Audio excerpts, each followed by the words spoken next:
खबर आ रही है, बीजेपी के 6 अग्रिम मोर्चों की घोषणा कर दी गई है। युवा मोर्चा प्रदेश अध्यक्ष शंकर गौरा होंगे, अनुसूचित जाति मोर्चा के निहाल चंद मेघवाल होंगे, अनुसूचित जनजाति मोर्चा के अध्यक्ष होंगे गोपी चंद मीणा, ओबीसी मोर्चा संभालेंगे महेंद्र कुमावत, किसान मोर्चा का पूर्व केंद्रीय मंत्री कैलाश चौधरी और अल्पसंख्यक मोर्चा का हमीद मेवाती को फिर से अध्यक्ष बनाया गया। तो बीजेपी के 6 अग्रिम मोर्चे हैं जिनकी घोषणा कर दी गई है। युवा मोर्चा प्रदेश अध्यक्ष होंगे शंकर गौरा, अनुसूचित जाति मोर्चा के अध्यक्ष होंगे निहाल चंद मेघवाल, अनुसूचित जनजाति मोर्चा संभालेंगे गोपी चंद मीणा, ओबीसी मोर्चा संभालेंगे महेंद्र कुमावत, किसान मोर्चा का पूर्व केंद्रीय मंत्री कैलाश चौधरी को अध्यक्ष बनाया गया है और अल्पसंख्यक मोर्चा का हमीद मेवाती को फिर से अध्यक्ष बनाया गया है। और ये देख सकते हैं आप सूची, नई जिम्मेदारी तय कर दी गई है बीजेपी के 6 अग्रिम मोर्चों को लेकर। यह अहम घोषणा, अहम खबर है, बीजेपी के 6 अग्रिम मोर्चों की घोषणा कर दी गई है। और ये टीवी स्क्रीन पर आप नाम देख रहे हैं, वो सूची देख रहे हैं जो जारी की गई है। अलग अलग मोर्चे हैं, 6 ये अग्रिम मोर्चे जिनकी घोषणा की गई है। बीजेपी ये नई जिम्मेदारी ये संभालेंगे ये अहम चेहरे, जहां युवा मोर्चा प्रदेश अध्यक्ष शंकर गौरा, अनुसूचित जाति जाति मोर्चा संभालेंगे निहाल चंद मेघवाल,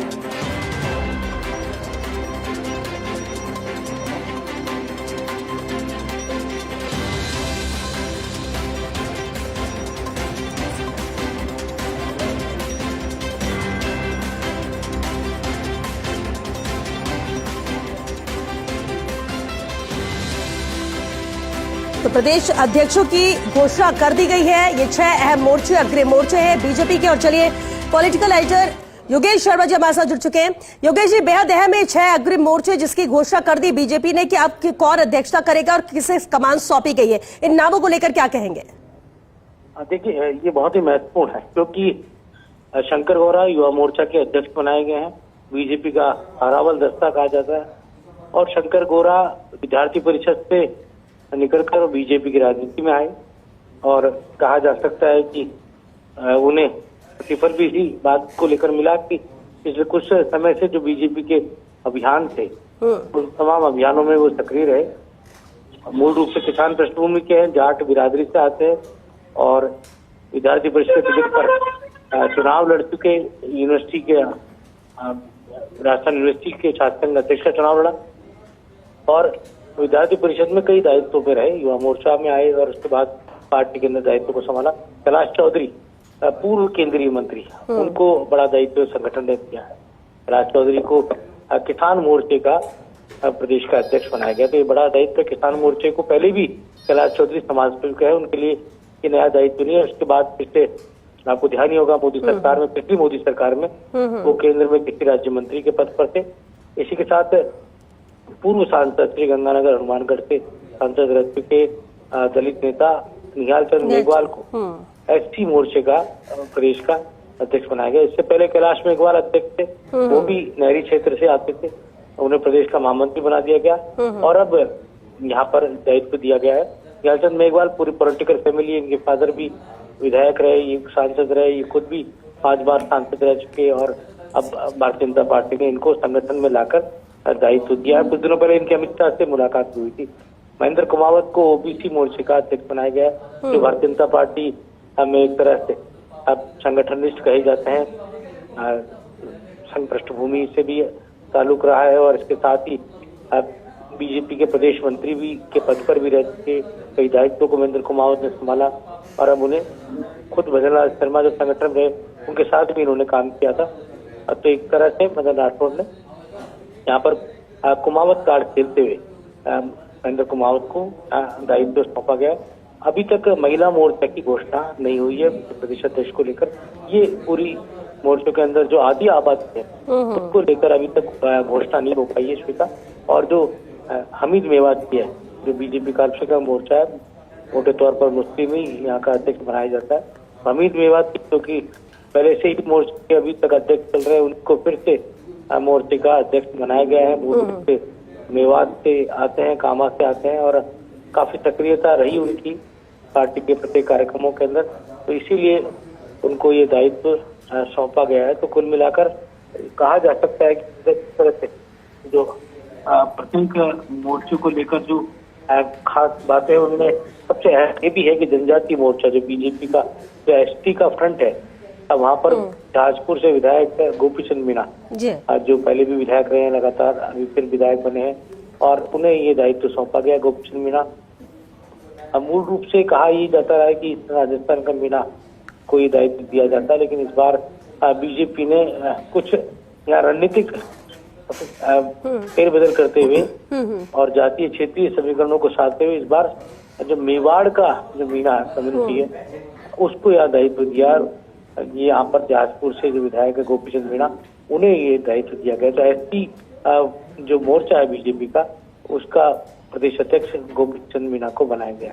तो अब तक जितने मोर्चे की घोषणा हुई उनमें महिला मोर्चा शेष रह गया, बाकी तकरीबन सभी मोर्चे हमारे सामने। जो बीजेपी प्रदेश अध्यक्ष मदन राठौड़ की जो हरावल टीम है वो एक तरह से सामने आ चुकी है। तो युवा मोर्चा जो महत्वपूर्ण सबसे प्रमुख तौर पर जो सक्रिय तौर पर युवाओं का जो फ्रंट होता है वो युवा मोर्चा था, जिसकी संकेत पहले से ही फर्स्ट इंडिया दे चुका था। फर्स्ट इंडिया ये भी संकेत दे चुका था कि थोड़ी देर में घोषणा होने वाली है और शंकर गौरा का नाम भी हमने आपको बताया था और कमोबेश तमाम वही नाम है जो हम लगातार पिछले कुछ समय से करा रहे थे। श्वेता, तो ये अब देश टीम घोषित न होने के बाद अब मोर्चों की टीम को लेकर जो कहा जा सकता है कि घोषणा का इंतजार था वो भी उस पर भी तीसरी हुई। अब विभाग और प्रकल्पों की घोषणा होनी चाहिए, वो भी एक लंबा प्रोसेस है, उसको लेकर भी मदन राठौड़ काम कर रहे हैं। और आपको ध्यान है कि 3 तारीख को भारतीय जनता पार्टी की बड़ी बैठक जयपुर में बुलाई गई है।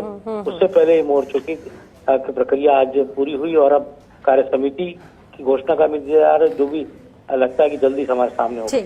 चलिए, बहुत शुक्रिया योगेश इस पूरी जानकारी के। तो बेहद अहम है 6 अग्रिम मोर्चे जिनके अध्यक्ष को लेकर घोषणा हो गई है कि किसके हाथ में कमान सौंपी गई। चलिए, ऐश्वर्य प्रधान भी हमारे साथ जुड़ गए। ऐश्वर्य, बेहद अहम है, देखिए 6 मोर्चे अहम है और इसकी कमान भी सौंप दी गई है, वो नाम भी बेहद अहम है। जिस तरह से अभी योगेश भी बता रहे थे, आपसे भी समझना चाहेंगे कि प्राथमिकता क्या दी गई, क्योंकि ये जिम्मेदारी किसी और को भी दी जा सकती है, लेकिन काफी मंथन के बाद ये नाम है जिन्हें जिम्मेदारी तय की गई है। प्राथमिकता क्या रही है? श्वेता, सबसे महत्वपूर्ण बात यह थी कि युवा मोर्चा पर सभी की निगाह थी कि युवा मोर्चा में किस तरीके का प्रदेश अध्यक्ष आएगा, कौन आएगा। 2 सवाल थे, क्या राजपूत आएगा या जाट आएगा, यानी ओबीसी आएगा।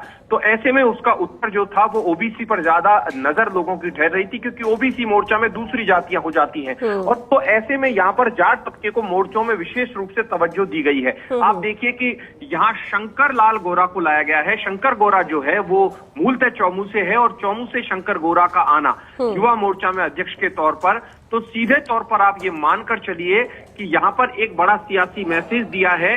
जयपुर के ही पास के हालांकि 2 और लोग थे जिनमें नरेंद्र था, नरेंद्र चौधरी पिलानिया और दूसरा आकाश चोपड़ा, ये 2 और थे। 3 लोगों के नाम पर चर्चा थी, आखिरकार शंकर गोरा के नाम पर सहमति बनी।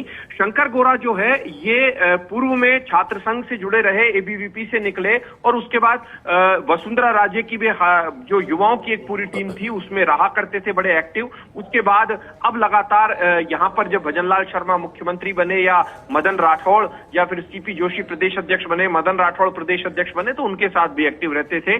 तो यहाँ पर शंकर गोरा जैसे युवा को मौका दिया गया है। तो दूसरी तरफ इसी फहरिस्त में हम देखेंगे, ये बहुत अच्छी चॉइस है निहाल चंद मेघवाल की, क्योंकि निहाल चंद मेघवाल पूर्व में मंत्री रहे हैं और ये उस क्षेत्र से आते हैं जिस क्षेत्र में दलित वोट बैंक जो है, जिसमें भी मेघवाल वोट बैंक अच्छा खासा है।